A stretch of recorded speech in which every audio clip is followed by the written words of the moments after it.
L'invité de France Bleu Berry. Notre invité ce matin est député La République En Marche de l'Indre. Bonjour François Jolivet. Bonjour monsieur. Qu'est-ce que vous avez pensé des scènes de manifestation qu'on a pu voir à Paris samedi ? Je pense que ce sont des actes extrêmement malheureux, des actes inadmissibles que je condamne. Ils sont la manifestation de casseurs et on va attendre l'expertise des gens qui ont été arrêtés pour savoir d'où ils viennent. J'ai cru entendre que vos confrères disaient qu'ils venaient de zone rurale. J'ai beaucoup de mal à comprendre que des gens de zone rurale puissent se comporter comme ça, puisque nous sommes dans un département rural. En revanche, moi je voudrais dire aux auditrices, aux auditeurs que l'expression d'une révolution est sans doute des actes positifs parfois. Par contre, on sait ce que l'on perd et on ne sait pas ce que l'on trouve. Et je suis heureux de voir que les Gilets jaunes de l'Indre s'organisent pour avoir des représentants. On les a vus encore ce week-end, samedi. Je les avais déjà reçus la semaine dernière. Je vais les recevoir après votre émission à ma permanence. Il faut qu'on arrive à trouver un scénario de sortie de crise. Parce qu'en fait, je ne suis pas sûr que les Français soient prêts à la révolution. Je pense que le gouvernement apprend beaucoup depuis 3 semaines. Je pense que ce qui a mis le feu aux poudres, c'est même pas le carburant, même s'il est redescendu aujourd'hui à 1,38. Je viens de faire mon plein de gasoil. Ça a été l'étincelle peut-être quand même. Non, je pense que la première étincelle, c'est les 80 km/h. Ensuite, les augmentations de carburant, le fait qu'il y ait des radars automatiques embarqués dans les véhicules, le fait que pour les gens qui habitent chez nous, leur premier diplôme pour avoir un travail, c'est leur permis de conduire. Je pense qu'il y a un vrai divorce en fait entre les gens des métropoles et les gens de la ruralité. Je l'exprime à ma manière, comme je peux. Vous connaissez par ailleurs mes combats, plus ou moins gagnés, parfois perdus dans l'Indre.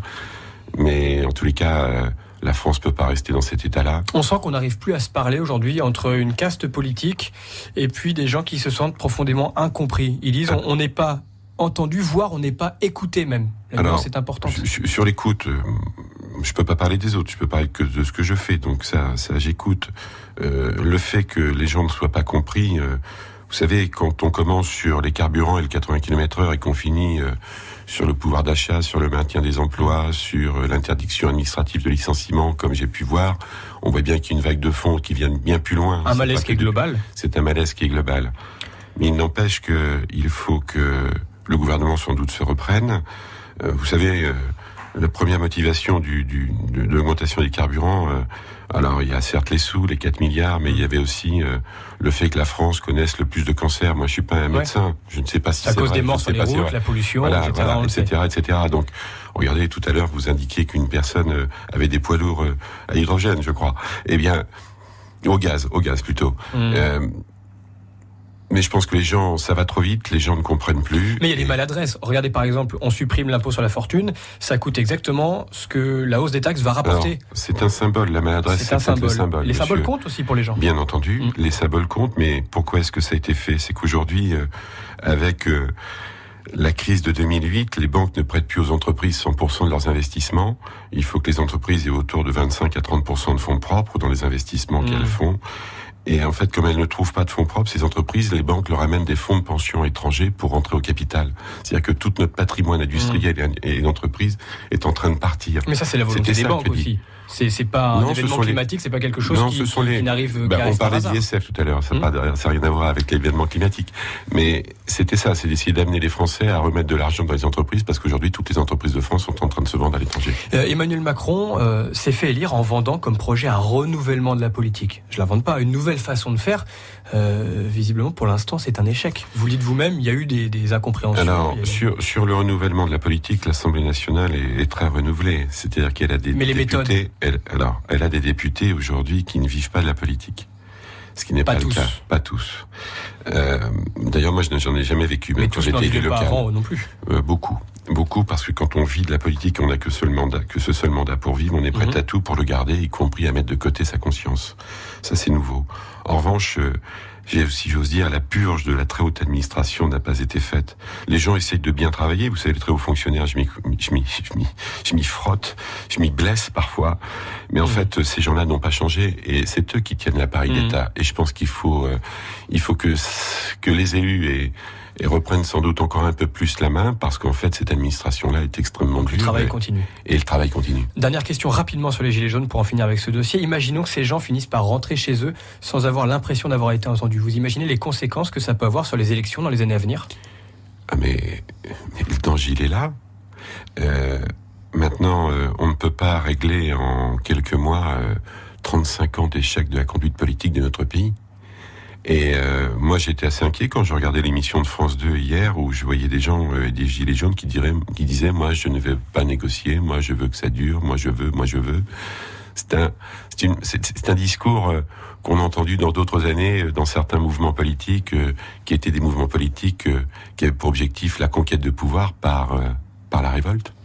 7h51 sur France Bleu Berry. Nous sommes avec François Jolivet, député La République En Marche de l'Indre. Parlons maintenant de la maternité du Blanc, si vous le voulez bien. D'après nos confrères de la Nouvelle République, ce matin, un bébé est né aux urgences du Blanc samedi parce que sa maman devait accoucher vite, que Châteauroux comme Poitiers, c'est trop loin. Alors heureusement, tout s'est bien passé, mais on n'est visiblement pas tous égaux désormais en termes de sécurité selon qu'on est dans un coin ou un autre du Berry. Écoutez, vous connaissez mon combat sur ce sujet. Je n'avais pas connaissance de cette information parce que je n'avais pas feuilleté la Nouvelle République assez loin. Écoutez, ça va avec le reste, si j'ose dire. Vous savez, on a inventé un système en France qui est la mutualisation territoriale, c'est-à-dire, ça signifie quoi ? C'est enlever le pouvoir aux maires, enlever le pouvoir au territoire pour les concentrer à un autre endroit. Et puis, on a une régulation budgétaire sans tenir compte de la situation géographique des territoires. C'est une question financière selon vous ? Non, c'est pas forcément ça, parce que vous savez, le fonctionnement de l'hôpital du Blanc, c'est 1 million d'euros et le budget de la Sécu, c'est 1,8 milliard.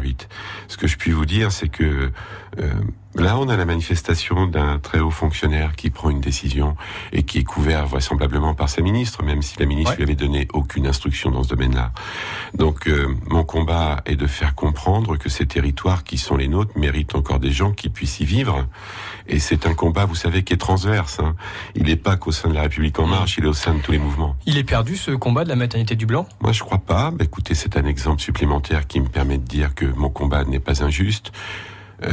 Moi, ce que je ne supporte pas dans l'histoire de la maternité du Blanc, c'est la stratégie du mensonge. Agnès Buzyn n'a reçu personne. Vous demandiez qu'elle reçoive... Elle va nous recevoir. Elle va le faire ? Bien sûr. Et monsieur le préfet de l'Indre a reçu des instructions très claires sur le sujet. Et madame Gouraud, qui a reçu les gens du Blanc... La semaine dernière, a fait remonter. Et par contre, a reçu également le collectif du Blanc.